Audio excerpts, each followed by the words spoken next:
Good morning to everybody. Welcome to our channel, Totuuden Etsijät. This is our first live stream in English, so we try to do our best. And I have co-host with me, my husband Mikko. Thank you. And our guest is Ole Dammegard. Welcome, Ole. Thank you so much, Anne and Mikko. It's a pleasure to meet you. Yeah, so we haven't earlier discussed live anything, and so, but I think our viewers, they are quite familiar of your name, and they consider you as some kind of a special guest. So can you tell something about yourself at first? Well, I was born in Denmark many years ago, and then as a child I moved to Sweden, and I started very early on as working as a journalist, and it was that thing that got me into the area of asking questions, and this asking questions have led me down a very different path of life than I expected. And so also I'm now finding out that both my parents were working as secret assets for NATO, building up the so-called Gladio network in Denmark. It went under the name of Absalon after the end of the Second World War. And yeah, it's been a long road where I got myself into the area of top political assassinations, and so-called false flag operations are the things that I have specialized in. And over the years, I put my whole life into this, and I've been interviewed more than 1,200 times internationally. I've been touring on my own in 16 countries, I think. I've done everything I can to get the truth out there, because I think the truth equals freedom. And so it's extremely important for us to understand what is actually going on, not what we're being told through media, because nowadays, unfortunately, this job that I thought I was really proud to call myself a journalist, but nowadays I don't think there are real journalists left anymore. So it's up to us, the normal people, the ordinary people, to find out the truth, because what we're being told through mainstream media nowadays is so many times it just turns out that not true, not true, and not true. So we're being told that the problem in the world is there, when actually, what I've been specializing in is going on location, trying to really find out what happened here. Was there a mass shooting? Was there a terror attack? And if so, what was the reason? Who did it? And so on. So I should be a super specialist on groups like Al-Qaeda or ISIS, but I know more or less nothing about them, because even though I go on location, the ones I meet there or that I encounter, the ones behind these groups are assets from NATO, CIA, Mossad, MI6. It's just over and over the same again, with this Gladio network as the main part. So it's almost ironic that the network that my parents were secretly part of building up without me knowing it, I had no idea until after their death.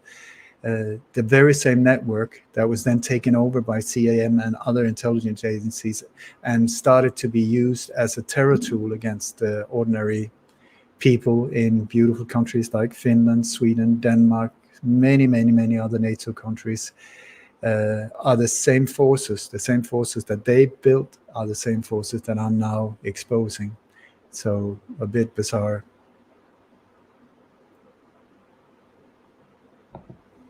Yeah, so you are basically saying that NATO Operation Gladio style stuff is still going on. So we see some kind of a Nord Stream blowing up and that kind of stuff, and blaming Russia for it. So they are continuing the similar methods still. Gladio was created after the Second World War as a I think, very sophisticated defense mechanism. I mean, the idea was to build up like a secret ghost army in all different NATO countries, consisting of small cells of 8 to 10 people, with fully equipped with radio equipment, weapons, mines, ammunition, maps, telecommunication, all of these type of things, so that in case, but all positioned in very strategic positions, so that should anything happen, should there be an invasion, in those days they were fearing one from the east, then in just one phone call, the whole secret ghost army could be activated behind enemy lines, like that, boom, fully equipped, fully armed. I mean, when you look at it, brilliant. But then what happened over the years was that when the Cold War started losing power, because now we're seeing that the Cold War was to a large extent a psychological operation to keep the world in fear, so that they could get away with these operations, and we would welcome them for being more and more controlled. And so when the Cold War started losing its fear grip, that's when the agencies like the CIA, MI6, also very, very active within this NATO network, they was looking at this whole army of secret warriors, and they were thinking like, this is such a waste. I mean, we're paying them, why not use them for something? And that's when they started with what they call the strategy of tension, to inflict random violence on people in different nations, mostly nations that were more like humanistic. My God, what was that? That was more like liberal and so on. So that through fear, when they through like mass shootings in supermarkets or blowing up train stations or things that affected normal people's lives, that was the way to get people in fear mode, even in countries that were completely safe and peaceful. But through these random acts of violence that they carried out, we would then go, oh my God, we need protection. And then we would welcome them in as the saviors with more and more indirect slavery. So Gladio, nobody knew. I had no idea about Gladio up until 1990, where there was it was a lawyer in Italy that stumbled across this when he was defending some people, and this whole network started being exposed, and he just it became a massive scandal in Italy. It turned out that more than 10,000 people, all the way up to the prime minister and above, were involved in Italy. But then that scandal moved to France and many of the other countries also, exploding like boom, boom, boom. So nobody knew about it until 1990, and there was a big exposure in Sweden as well. Sweden, that's neutral, that's supposed to not be part of NATO. Absolutely not true. As far as I'm concerned, Sweden has been part of NATO since 1954, but not officially. And so when this whole Gladio network was exposed, it was like all of these countries said, oh my God, we're so sorry, we didn't mean it, we're never going to do it again. But what they did was they just went under the radar, waited for the scandal to blow over, and then boom, back in on stage, but under another code name, and it just continued. This is my interpretation of it. I do not believe that it stopped in any way or form. It was reorganized, and then they just carried it out, but more and more violently against these nations. And Finland is no exception. You've been in the receiving end of multiple of these operations in the form of alleged school shootings, alleged terror attacks. Let me see, what else have you had? Yeah, I think that's about it. This is also, it's different from different countries. In countries where people are owners of guns, they will go for mass shooting, so that they will make their weapons to be the problem. We need to take the weapons away from you to make life safe for you. If it's a country like where there's no guns, there will be terror attacks instead. So very often you will not see real terror attacks, for instance, in the US or other well-armed countries, but it would be the mass shootings instead. And on contrary, then in countries where there's not that many arms, you will see these alleged terror attacks with ISIS and this whole shebang going on. Yeah, I remember, for example, something like 10 years ago, there were in Central Europe, there were that kind of like truck attacks. Trucks were ramming people in, and then when we checked some of the pictures taken from those places, it looked like that the trucks were just installed there. They couldn't even drive through some parts of the road because there were some stone blocking gates and such which they couldn't go through. So they were like organizing, and then in Finland, I think the latest has been a couple of years ago. There was this Tuukka Taipale who was, I think he's part of Kokoomus and the Perussuomalaiset party. So he was driving through Esplanade in Helsinki uh, fast with his car, but nobody got killed. But it was strange that there was the chief of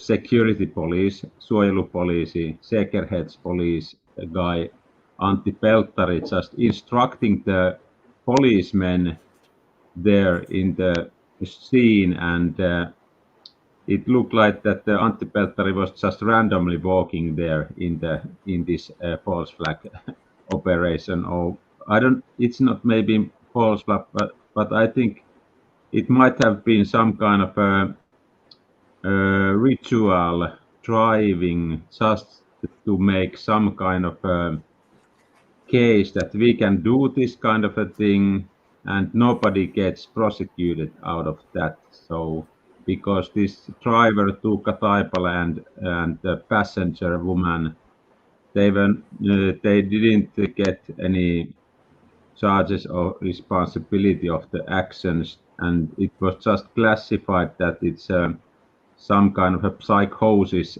state, but still Tuukka Taipale didn't go to mental hospital to get any kind of treatment. So I think he just walked freely out of that episode.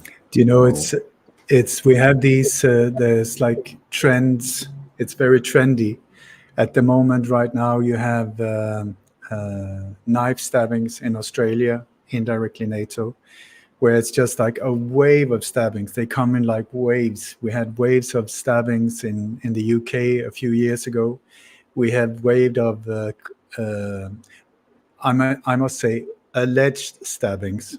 Let me correct myself. Alleged stabbings. We're being told that people are being stabbed. We're being told this and that. So in the US, there was every mass shooting were using an automatic AR-15. It was the same weapon over and over and over again. Then we had the knives. Then we had the acid. Then we have cars. Then we had trucks. Then now we're back on knives in both in Denmark and in England and in Australia. They're ramping it up. So it's either these are just coincidences or there's an agenda behind it. And that's where you have to look from a global point of view you have like a helicopter perspective to see what is actually going on. And so that specific incident that you're talking about, I haven't heard about, so I don't know about that one. But what you will see is that never ever before had trucks driven into crowds, never ever had private individuals been driving straight into a crowd, killing a lot of people. Never ever that I know of. And suddenly, bam, it was there, and it was in Manhattan, it was in Berlin, it was in Nice, it was in Stockholm, it was like that. What's going on? You have to ask yourself, okay, is this natural or is it not? And I've spent thousands and thousands of hours looking into these things. And the one that you were talking about before with the truck where it couldn't drive the way we were being told, that was in Berlin. So, but what they're trying to do is problem, reaction, solution. It's an old Roman template about how to get us to accept their agenda. Because if they just told us this is what we're going to do, we would just say, I don't think so. So they have to make it make us scared, so that we are not also understanding that we're not understanding that it's actually them creating the problem. They need to be the savior. Otherwise, we won't accept their solution. So it's like problem. They secretly create a problem, a bomb, an alleged terror attacks, an alleged bomb, an alleged mass shooting, an alleged car attack, whatever. The reason they create it is to get us scared, so that we sit behind our TVs at home and go like, oh my God, that's awful, that's awful. Something needs to be done. And then we turn towards the people we think are there to protect us, like the police, like the military, like the government, saying, please help us. And they, who secretly created the problem, will then say, well, of course we'll help you, but in this horrible, very difficult situation, the only way we can help you is, and boom, in comes the solution. And the solution was there from day one, before the problem. Please remember that the solution was there before the problem was created. So when these things happen, you always have to sit and wait. Boom, something happens. You look on media or whatever, there's a bomb, there's a mass shooting, there's a whatever. And then we go, oh my God. Or at least they're interviewing people in the crowd saying what happened. And people are like, oh, it was horrible. So they are sort of enforcing that emotional impact on us. Oh my God. And then just wait for it. And then in the news itself, they will start talking about the solution. So it's problem, reaction, solution right in front of your eyes. And so with all of these cars attacks, if you look at the smart cities, the Internet of Things, and also the driverless vehicles, all of them are part of pushing us into this 15-minute cities, digital grid, the Internet of Things, where everything is digitally controlled. The reason they put billions into driverless vehicles is because we are not supposed to, in the future, to be able to drive wherever we want. We're going to be forced to stay within these 15-minute cities. And as soon as we get to the edge of that, there will be like a digital grid, so the car will just turn left, turn right. This is the thing with driverless vehicles, that it will be like just in a fun fair, drive you round. So how to get us to accept that? Well, here you have all of these attacks with cars. Suddenly people are driving into crowds. Suddenly trucks are driving into supermarkets. Suddenly trucks are doing all kinds of weird things, so that we will think, oh my God, it's the vehicle, it's the car, it's the truck, it's the whatever, is the problem. We need to get rid of them, instead of saying, oh my God, maybe there's something wrong with the brakes on these cars. We need to fix the brakes. No, it's the cars. They wanted to, the cars, the vehicle, that was the problem. So, and you will see every time there's one of these alleged incidents where a truck or whatever has driven into a crowd, at least that is what we're being told. Please notice that one. We're being told that happened. At the very same time, just in the background, in the same location, the days after, there will be this introducing the new driverless bus going to the library and the train station, like that. Isn't that amazing? So people come from, oh my God, vehicles are dangerous, to, well, look at that one. There's no drivers, there's no crazy people. I might as well get on that one. So there's these bump, and then boom. Boom, problem, reaction, solution. Problem, reaction, solution. You had like in Finland, let me see if I remember right, there's been hundreds and hundreds of these operations. But like when 9/11 happened in 2001, one of the main reasons, there were so many reasons for that operations, but one of the main reasons was to start the war of terror, not war on terror, war of terror, where the people that created that whole attack did it to get problem, reaction, solution,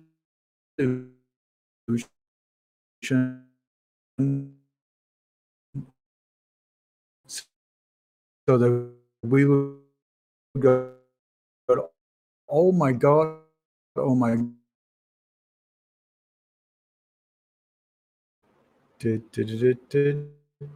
Are we back? Yeah, okay.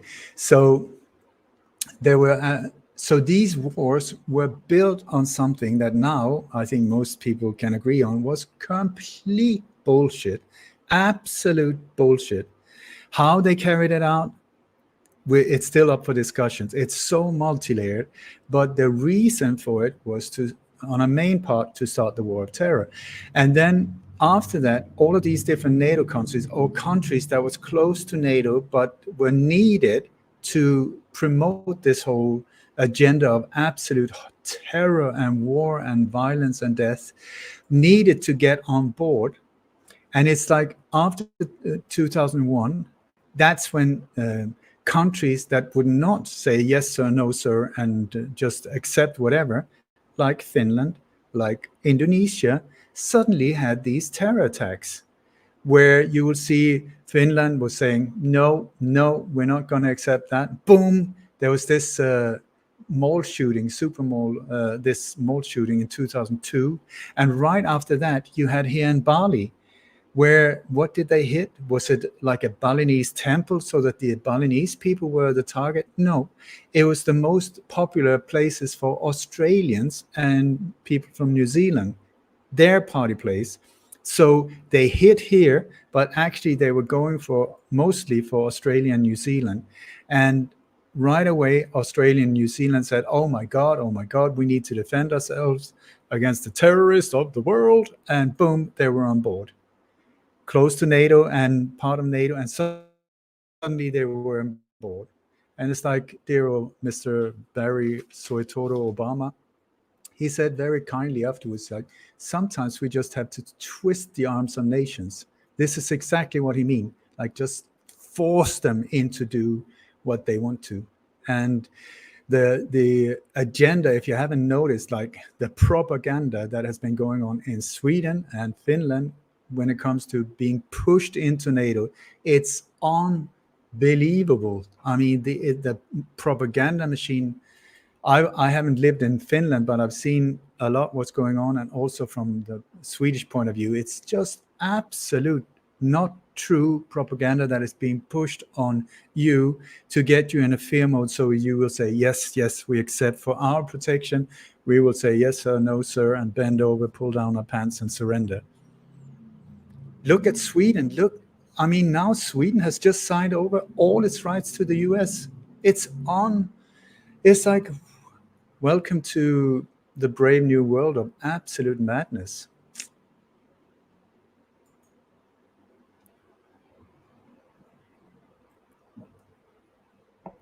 And there was silence. The one viewer who asks about this, that Russia is going to conquer the world, this kind of a conspiracy theory. What do you think about that? I think that if we look at nations, we miss the bigger picture. If we look and we say like France is doing that, USA is doing that, Argentina is doing that, you have to look from a higher point of view. This is no longer a matter of nations or empires. It is like nowadays it's more or less like people behind the scenes, or people, I don't even know what they are, but forces behind the scene that are hiding behind multinational companies like BlackRock, Vanguard, State Street, but who has these agencies to do the dirty work for them. You know, it's the CIA, it's a Central Intelligence Agency. I mean, if you ask me, I think that stands for cocaine import agency, but whatever. The agency is like indirectly a word for rent. You can hire them, and many of the big companies are hiring them as hitmen, like a hit organization to go in and clear the way for their business agenda, get rid of elected democratic, the real leaders of a country, just get rid of them, assassinate them, send in economic hitmen, whatever, to pressure them into backing off and to be replaced by their people so that they can control it. They're also behind so many things to destabilize different nations. It's the same it's like it's mafia methods. It's exactly the same like mob families that are terrorizing neighborhoods to get control over them and suck everything, life and anything of value out of them. Yeah. What do you think about the Ukrainian war? Sorry. So what I'm saying, I didn't answer your question. So what I'm saying is, when you look at Russia and China and the US in the old days, maybe that was a correct way of looking upon it. But now you will see that there's these small groups of power. I mean, they call themselves the elite. There are words that I could call them that would be more not so nice, maybe. But these are not nations. These are handpicked individuals in international networks that works through groups like the Bilderberg Group, the Council on Foreign Relations, the Trilateral Commission, the Committee of 300, the Club of Rome. These type of organizations are the ones where a lot of these decisions are taken. They're absolutely not the top of the pyramid, but a lot of the organizational work is done on these levels, way above nations' governments. The governments come underneath. The presidents come underneath. They're just players. They're getting phone calls saying, do that, do this, yes sir, no sir, and boop, that's it. Getting well paid to serve somebody else's agenda. So when you look at what we're being told, a lot of it, I think, is you're being up against almost like an illusionist that is trying to divide and conquer and say, oh, look here, oh, there's a bad boy over there, and oh, this is happening. You have to take a step back and say, wait a second, what is actually happening here? And that's also where you can see who benefits from me believing what they're telling me. You will see it's problem, reaction, solution. Again, who, or the old cui bono, who benefits? That's the standard one when you look into any murder case or thing like that. Who benefits? So follow the money and you'll see, whoa, we're being told that. And then you just see, but actually it's that. And so I think it's very important to find out what is the problem if we want to find a solution, because if we're being told that that is a problem and it's actually over there, then we are totally lost. So I thought that this world was completely mad, that we had problems everywhere, that there were terrorists everywhere and all this. Not at all. It's a small little group working internationally like this, boom. So it's getting easier and easier to pinpoint who's actually doing it, because the same individuals, the same companies, the same power structure is behind more or less everything bad that is happening at the moment. It doesn't matter if you look into vaccines or chemtrails or mass shootings or top political assassinations or you name it, boom, it's the same people again and again and again and again.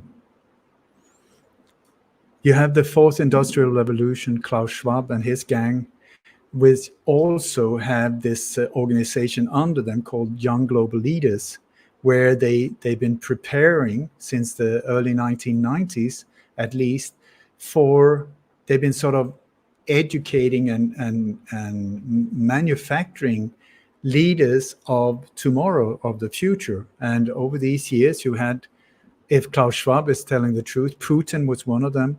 Zelensky was another graduate the year 2000. As far as I know, your prime minister was there. We had all kinds of royalties and the same trend also. You will see that the trend now is to get women into position, young, beautiful women, for sure, equal rights, not a question at all.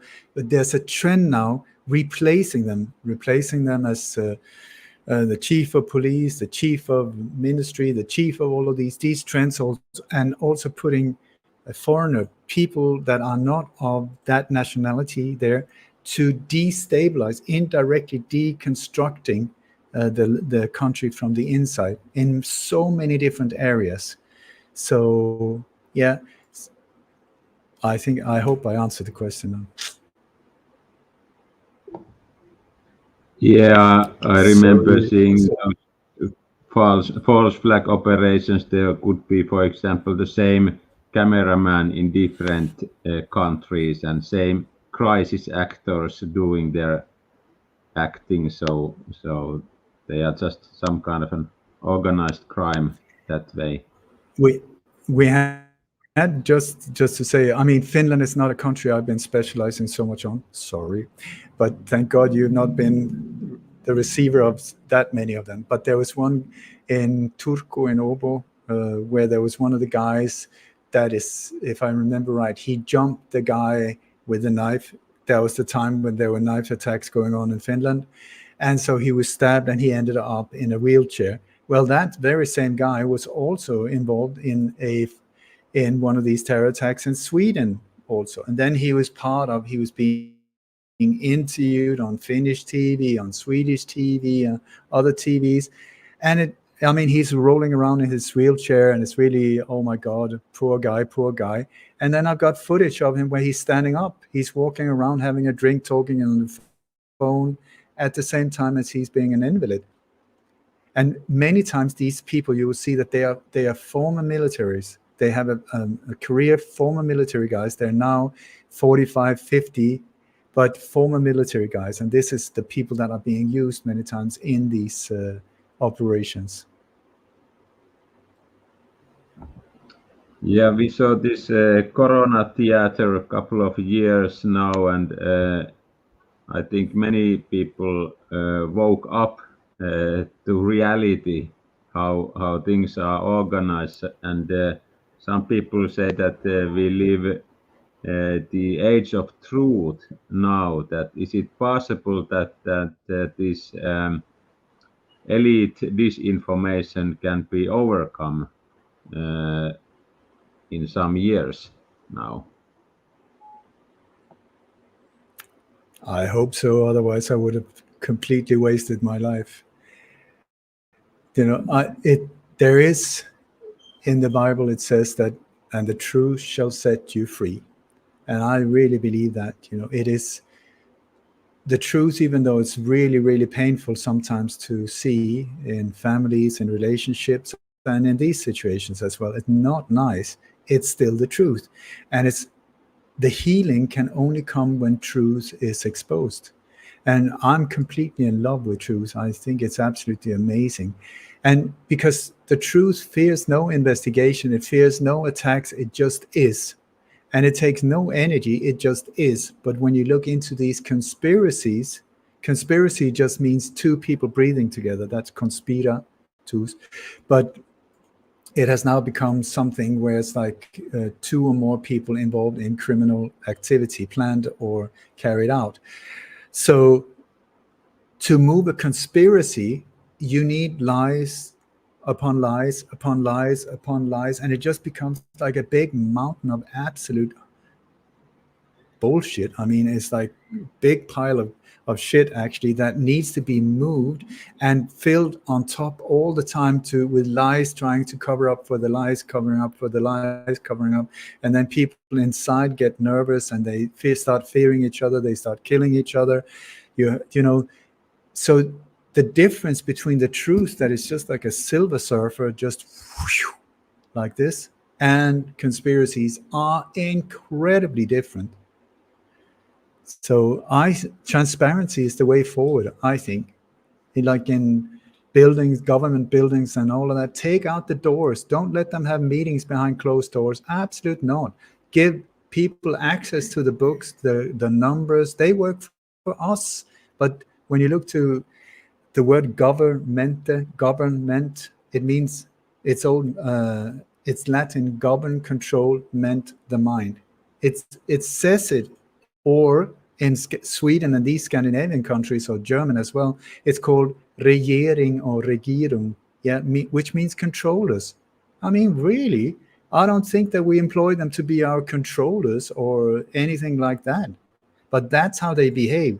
They have an agenda where they're loyal to somebody else, not us. You can see that not through their words. They will tell you anything you want to hear. Look at the actions. Look at the actions and you will see it's not that people are incompetent and they don't know what they're doing. They're very aware of what they're doing, and they're making this is the development of your nation planned to come into complete destruction. And it's going faster and faster. And the reason for that is because they want to destroy everything. It's the New World Order agenda. Destroy everything, and then out of the ruins, build their new empire. Yeah. So, Are you familiar with this? it's not by coincidence. And when you look at also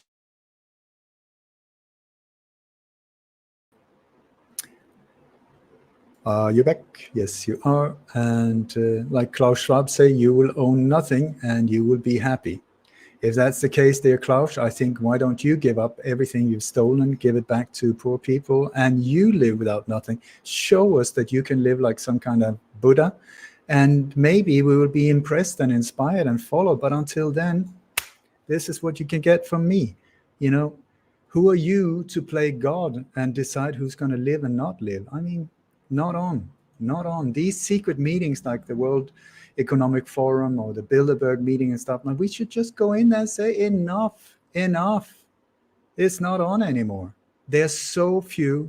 I'm not talking violently, but there's so few. We are so many. They're in the thousands, possibly not even that. We are billions. Do you know the difference? It's like one serial killer, one knife in New York City, one mask, one knife, one mad individual in the city of New York, keeping New York in fear, in terror. What is that? It's ridiculous when you look at it. And it's the same here. We come from small countries with not that many people, beautiful nations with very few people. The people, I mean, I don't know that much about Finland. Give me a couple of days, I can pinpoint the ones that are doing this to Finland very easily. There's one. Very, very easy when you start looking how these operations are carried out. But they sit in key positions. That's the thing. They're in key positions where they help each other through these secret networks and through Freemasonic brotherhoods and stuff like that, where they keep us by the balls and they hold us there and they just squeeze the life out of these nations. And for me, that is so not okay. Not okay. But it will continue until we say enough. The magic word here is no. Just no. You should do that. No, I'm not doing it. But no, I'm not doing it. Well, in that case, and they would threaten you with fines or prison or whatever. Not doing it. The word is no, because my heart is telling me the truth, and this is not right to do towards other human beings. I'm not doing it. The more of us that say absolutely no way, this machine will come to a very fast stop. I'll tell you that. When these people, it's just like you're playing cards with a poker shark or something like that, and you say, I can see through your cards. I can see when you are fiddling around with the cards. I don't accept it. Once you expose them, boom, it comes to a stop. It's in the shadows, in the background, behind closed doors, that they conspire and they do all of these things. They say that the problem is out there. It's always out there. It's the immigrants. It's the Muslims. It's the terrorists. I tell you, the real enemy is within. It's from within. And this enemy from within is connected to other enemies from within in other nations because they're part of the same group. It's a small network. This is not a big problem, really. It's just that we're in this fear spell where we just say, that's about it. Instead of standing up and saying, listen, this is not okay. This is so not okay. Why? I mean, things that 10, 20 years ago was Monty Python with this whole gender thing, and men wanted to be pregnant and all of these type of things. It was like a laughing matter in Monty Python not that many years ago. Now it's in the US military, like soldiers walking around in pink wigs and wanting to have a boob job done on paid by the state while defending it's like we're in this inverted reality. I think whoever is creating this reality is just saying, please, for the mother of pearl, wake up. Let's see. Okay, if we make it this mad, will they react? Will they start seeing it? No, still not. Okay, but maybe if we do it like this, come on, you must see it. Story, not all of them, they're still really asleep, a lot of them. So we just twist it up again. I don't know if you noticed, but it's coming to a level that is just beyond ridiculous. It's if you take a step back, it's actually quite funny to watch. Yeah, so that's that's exactly how I see the picture. So are you familiar with that theory of alliance between Putin and Trump armies? They were held in 2018 in Helsinki, a meeting where they were like throwing soccer ball there. So people think that they are now orchestrating some kind of that they are destroying the deep state system that has been running. Are you familiar with that and all kinds of white hat theories? Yes, I've heard about the white hats and black hats and red hats and green hats, and I mean there are hats all over the place, but I don't see any difference. Where are I get all of these reports now? There's been like these in Guantanamo Bay. There's been executions, and Hillary died there, and these were her last words, and this and that. I don't see any difference whatsoever.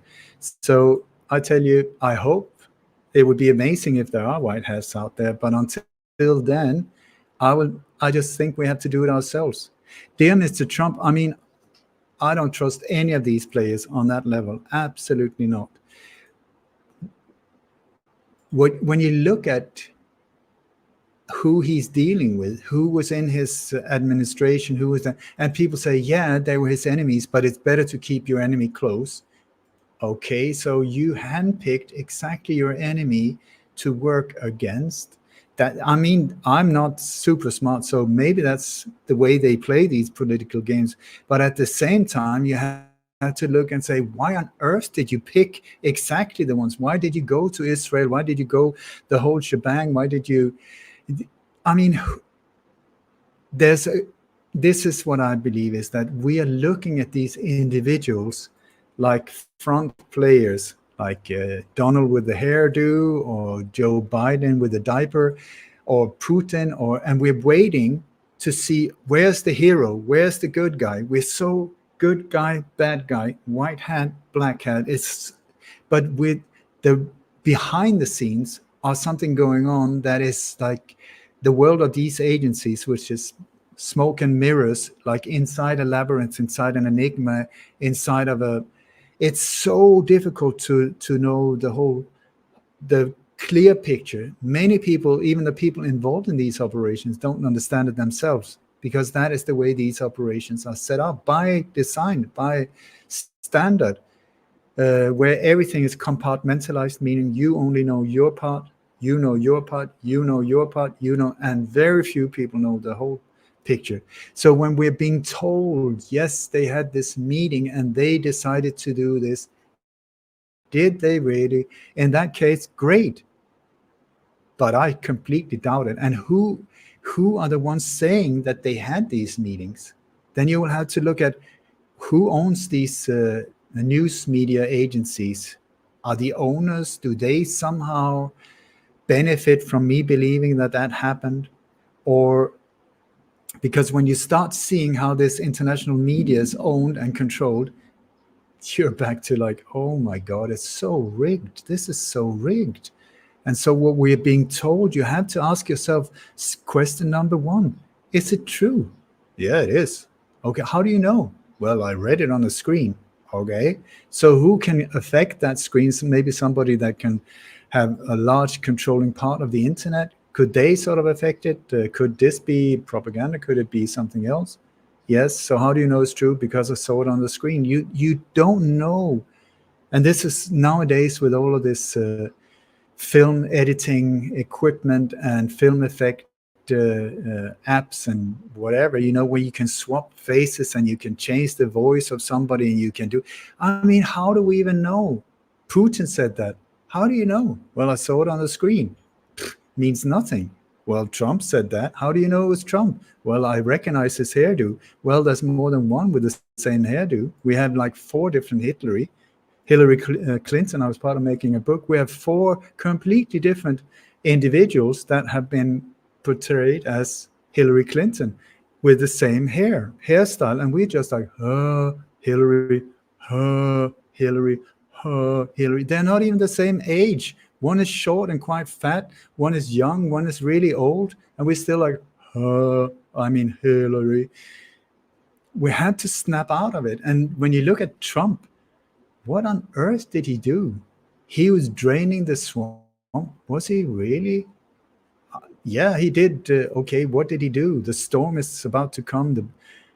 And in situations where really big things were going on to destabilize the world, he diverted the attention like, let's buy Greenland. Come again?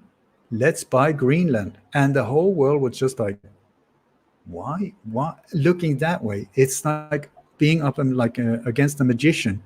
Divert the attention. Look over here.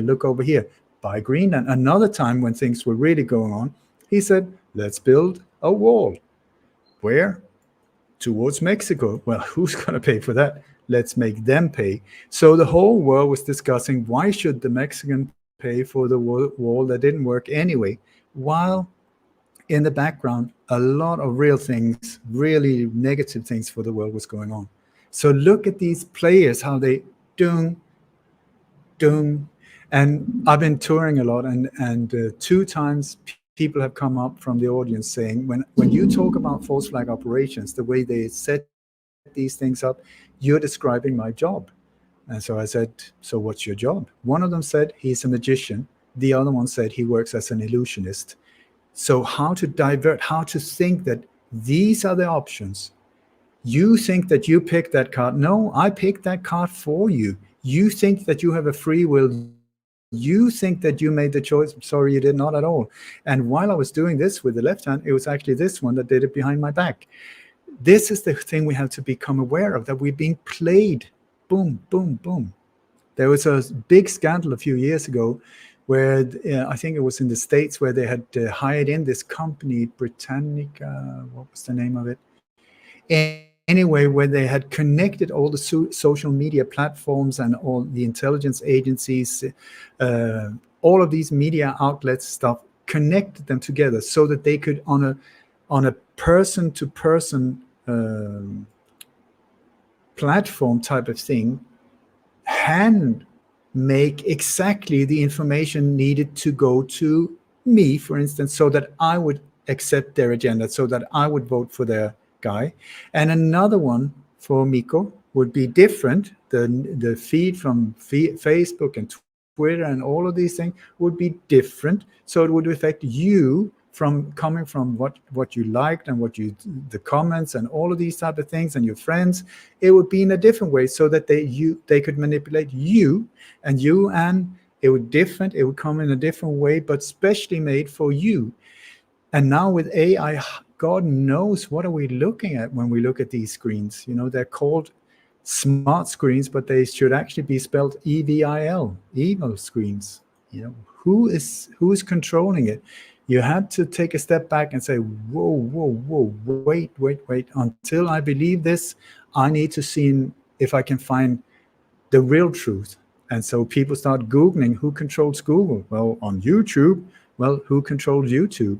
And why is the censorship so hard on people like, for instance, myself? A few years ago, I checked my name. There was 1.8 million hits. I've been very, very busy on that. Then a year later, I checked. It was like 19,000. Same search, 19,000. That's 94.7% was gone of everything. Just imagine, I'm just one. All of this, it's just gone forever. This is one of the reasons why a big part of my daily job is to download stuff and then save it. I've got I think the world's biggest research vault. It's more than 5 terabytes now of perfectly organized information in thousands of cases, because it just disappears. Something happens today, you go back in 2 weeks. I saw this video, I'm just going to go back and have a look. It's gone. It's gone. It's gone. So yeah, heavy censorship. And then, oh my God, I'm rambling on to then. There was a guy called Voltaire in France a couple of 100 years ago, and he said, to find out who told you, look at who you're not allowed to criticize. Who are we not allowed to criticize these days? There's a very specific group of people with a very specific faith, among others, where you can, if you just point, oh my God, the whole thing explodes. So look at that. You're not allowed to criticize. Look also at the trends. In many trends, you're allowed to say any horrible thing about Muslims and call them all kinds of names. You go in another direction and the door is closed and you will be prosecuted and put you away for just saying, well, I don't know how it works.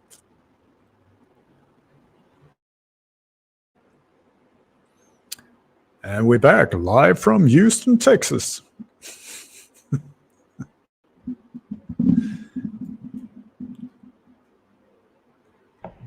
Yeah. So, and have you got any questions? Yeah, I think you mentioned this, that Trump selected his enemies.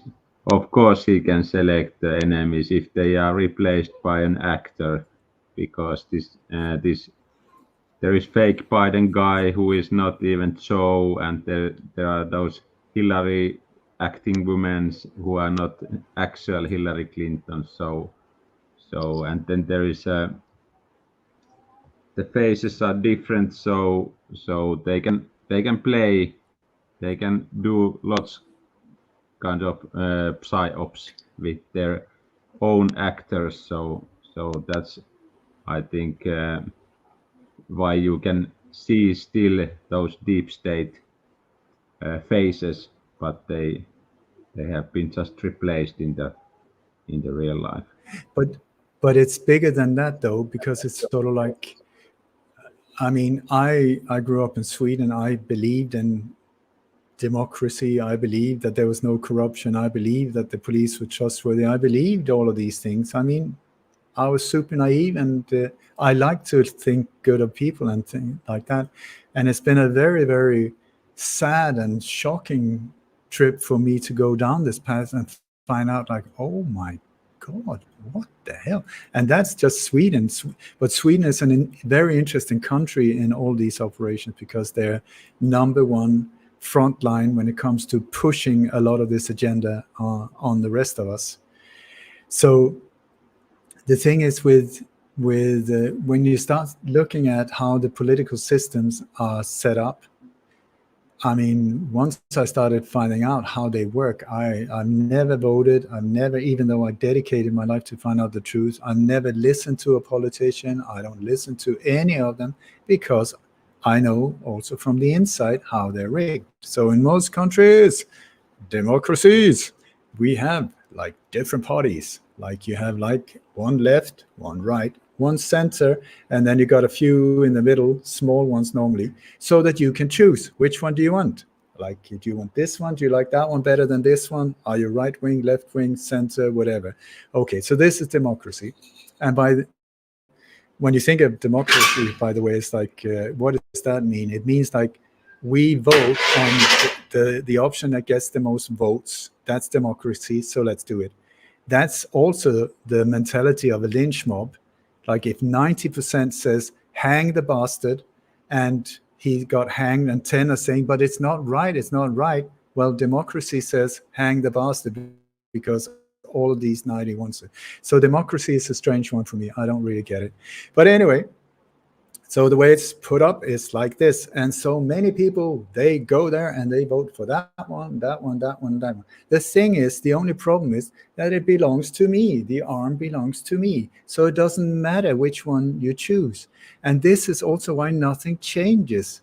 Well, the next election, it's going to be different. Yeah, here's another hand. It's where does it go? You can throw that one, that one, that one, that one, that one, that one.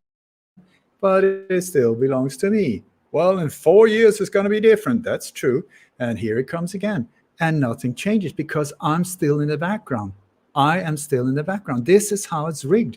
And it's in many countries. I don't know specifically about Finland, but I can more or less guarantee you that is the way it works. So, and then these ones are not just anyone. They're all handpicked by me. The owner of the arm has handpicked them. So many people, politicians and so on, that means, well, they come young and green and I'm going to change the world. And I say, go, fantastic, do it.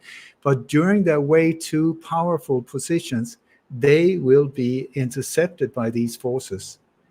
And very often to get over a certain level, they have to be corrupted. Otherwise, they're not allowed up in that game. They're not allowed up. I had this from insiders. This is not what I thought myself, but it just comes to a point, meaning they have to be sure that the ones on this level is their people. I'm talking about the ones behind the scenes, the puppet master, boom.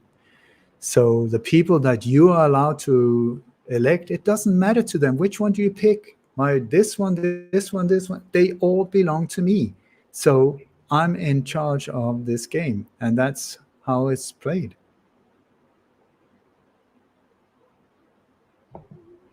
Yeah, so something like a direct democracy would be needed for the decision. So, but I think there is. I don't know the solution. I'm sorry, I do not know. I'm not a politically. I don't know so much about politics to know the way forward, how this would work the best. The way I see it is that if we let the voice of the heart, our heart, know what is right and wrong, and not let this one control us so much, then that would be a lot better. The world would become a lot better place to be.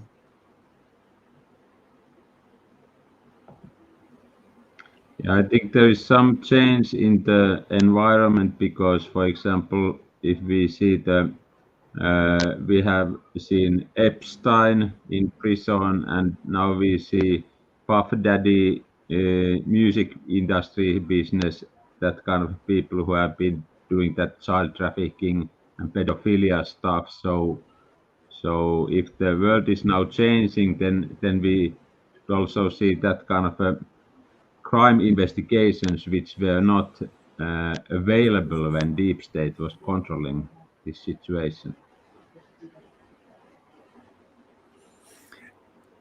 Jeffrey Epstein is one of these individuals that he was thrown to us as a bone because Pizzagate was about to explode big time, and these higher levels of society are actually the lowest of the low.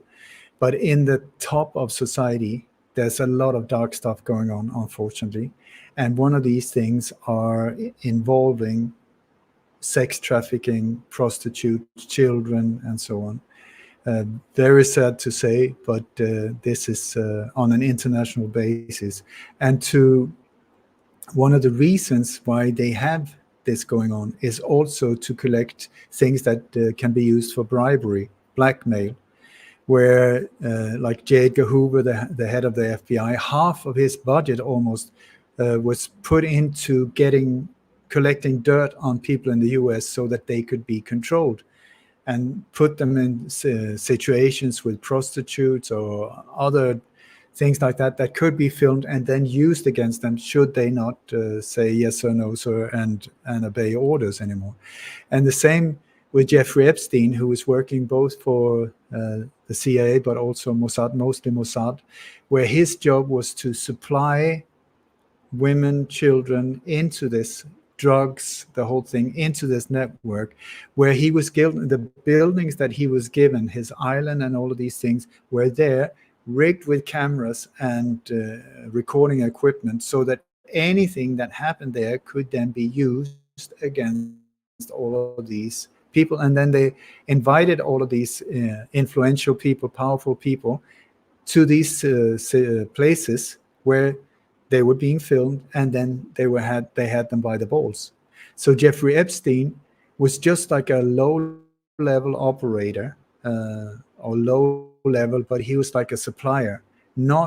He was not the pedophile as such. He was not the one really doing the bad stuff. He was the one collecting information and setting people up.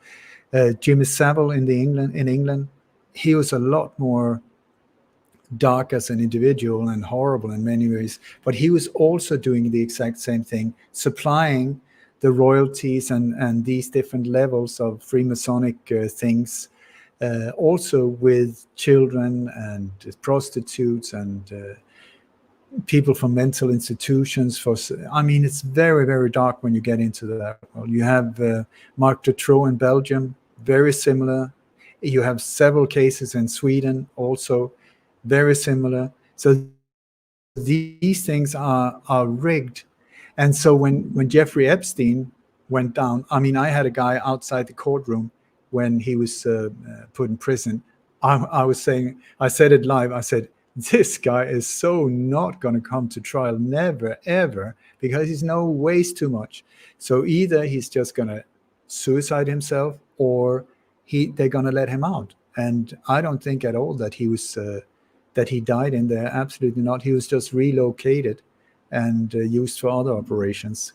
So this whole thing with when it comes to the level of, for these cases, like, so all of the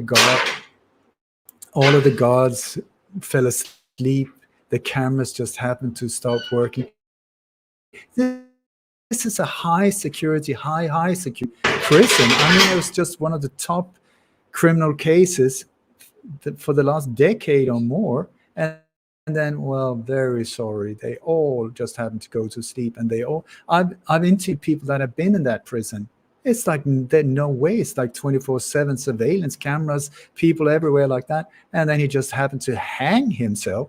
That's a good one also, where the first thing they strip you of is thing that you can hang yourself with. So it's like, makes no sense. Then the body they carried out didn't have the same ear shape as Jeffrey Epstein. There's not a single true word there. And then they say, well, Ghislaine Maxwell, no, she's going to come to trial. She's never, ever going to say anything that will really make a difference.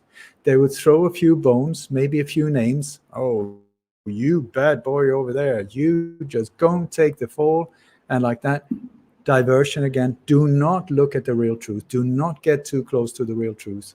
That's how this game is played. So everybody's focused on Jeffrey Epstein. He was just like had it been for a supermarket, he would have been the one delivering the vegetables. He wouldn't be the owner of the supermarket. He wouldn't be the one in charge. Not at all. He was a low-key level player, but they had to give us somebody, so that we would think, oh my God, now they absolutely stopped global pedophilia. It's amazing. One person down, boom, that would stop it.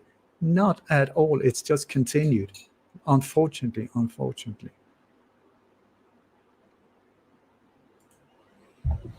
Yeah, we have been mapping some tunnels of the Finland tunnel network, and then there is also different kind of news around the world. For example, New York has those tunnel shoes. There was this church, and below the church there was tunnel system revealed. So are you familiar with that kind of a deep underground military base stuff and others? I think in Sweden you have For also sure. same kind of system. Yeah, it's the same in so many different countries. Like in Europe, you go to Rome or Paris. These major capital cities are built on tunnels, but since hundreds and hundreds and hundreds of years ago. But then you have other types of tunnels when we come into military operations and so on. Like I know, for instance, because I've been dedicating so many years into the alleged assassination of Olof Palmen, the Swedish Prime Minister, that I managed to get access to the one tunnel system that is underneath Stockholm. It's 618 kilometers of tunnels on the level under the subway thing. So it's right under your feet when you're standing there waiting for your subway. You're standing on top of it. And it's all the way from Kungsängen north of Stockholm all the way down to, it's 618 kilometer tunnels. That's just Stockholm. And then you have a lot of different military bases also. Military can be for good, but it can also be bad, depending on who is the one behind it and why they're carrying out these operations. So in one way, it's an incredible defense system. And when it's used for bad, it's horrible, because we have no idea what's going on. And you've got like both Finland and Sweden has a very similar type of geography and the rock thing, making it perfect. I mean, hard work, but once the tunnels are there, they will last forever. Then you got like Denmark is super soft. It's just white chalk, very easy to make these tunnels, but hard to keep them there. So it's different. So, and then you have also with Sweden, I'm not sure about Finland, but I'm pretty sure that you will have the same there, that through the mining industry, they've got access to all this machinery, and they can do a lot of stuff that will be looked upon as mining, get rid of all the gravel, get rid of all of these things, because when you dig these tunnels, there's a lot of stuff that needs to come out and be transported somewhere. So they very often they interact with these mining corporations that are owned by the same owners as we're in these networks. So you can very often see that they work side by side to these big highway operations and stuff, where we're like, oh my God, it's wonderful, a new highway. Where did the material come from? I don't know, but it's under the surface, hidden again.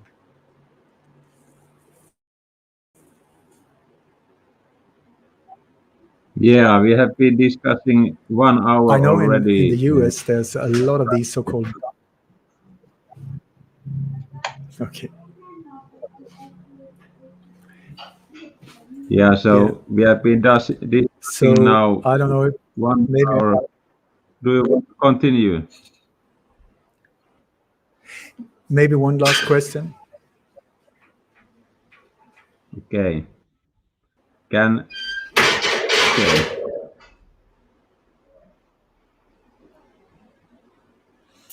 I see there's one question down here. What kind of you can authorized answer that. or unauthorized attack? Unfortunately, I have had everything. I think I've been shot once. I've been almost hit by cars. Was very, very close to getting crushed by a car. I don't know how many death threats I've had.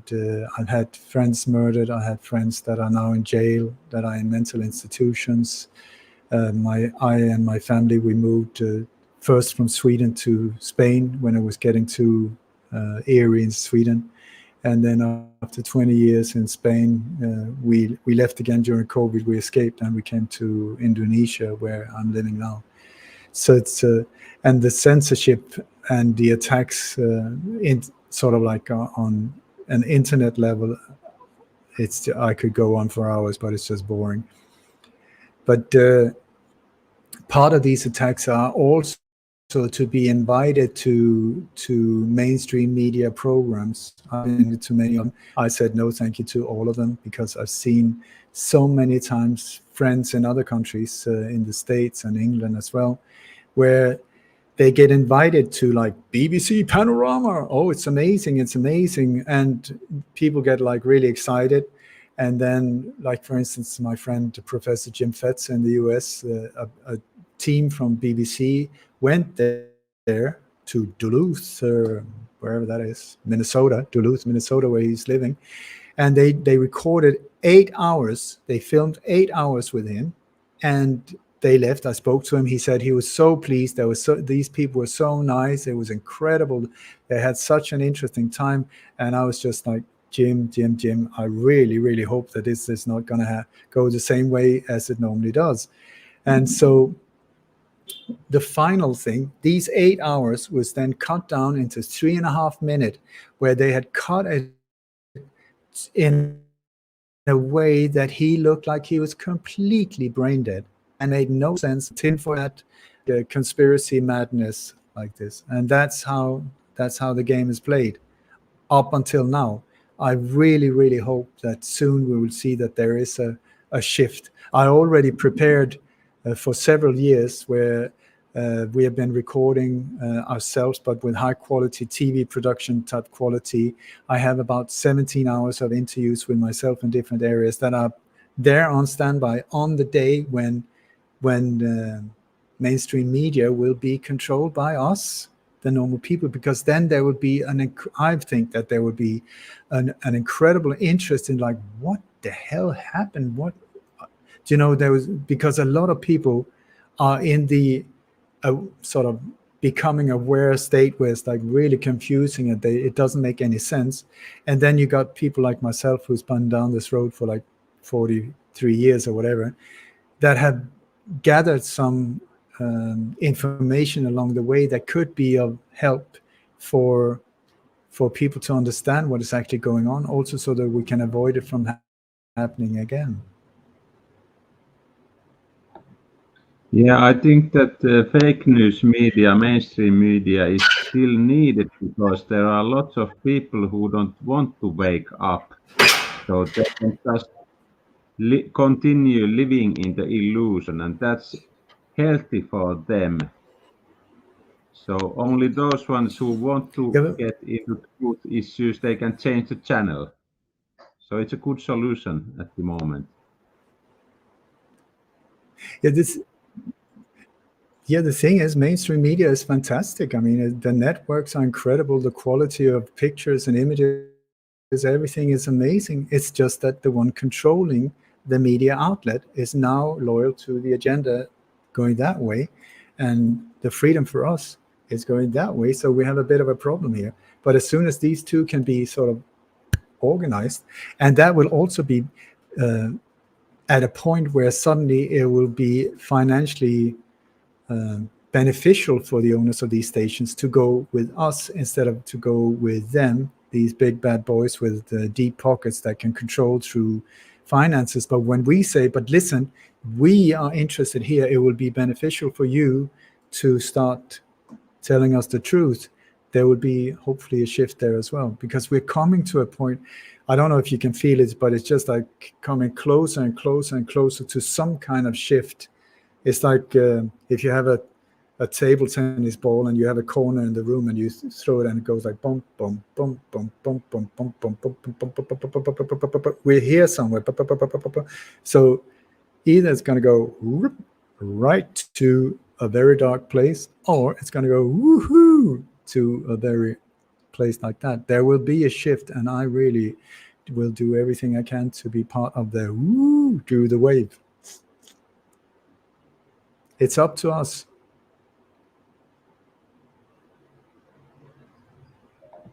Okay, good. Yeah, so I think maybe we are finished. Anne was saying that that we will translate this in Finnish, so we will get also a video out of this later on. But now we know a bit how you see the society at the moment, and let's hope I that just want to say thank you.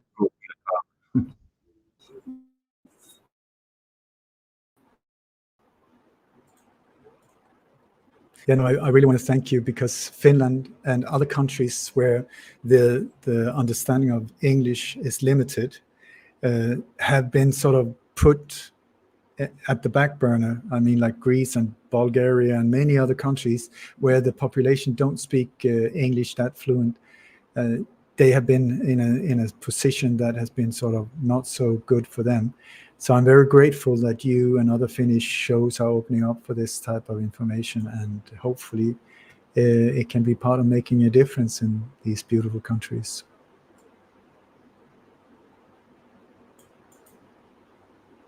Kiitos paljon. Thank you. Is that what you said? Yes, it was correct. Thank you. Thank you. Thank you, Ole, that you came as our guest. It was really a pleasure. And hopefully you... Before I leave, can I just say that... yeah. Can I just say that before I leave that... Sorry, there's this disconnection here. Can I say before I leave that at the moment, I'm putting together what I call 11 Strong.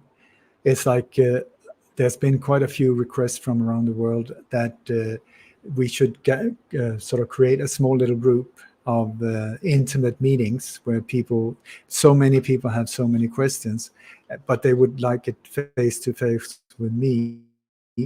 So we have created something called 11 Strong. It would be me and 10 people from around the world, where there would be a lot included, but it would be like a 4-month journey where we meet very intimately online, and with all kinds of things included. So please, if you're interested, go to my website, Light on Conspiracies, like plural, lightonconspiracies.com. I think Mikko already added the links. Thank you. And look at that, scroll down a little bit, there would be 11 Strong, boom, click on that one, and we will send you information. That would be amazing if you would like to join. Thanks. And all Ole's links are in the description below. And if you like this stream, press the like button and leave a comment. Let's... I'm sorry, I'm so bad at English. But thank you, Ole. Not at all. And thank you all viewers there. Thank you so much.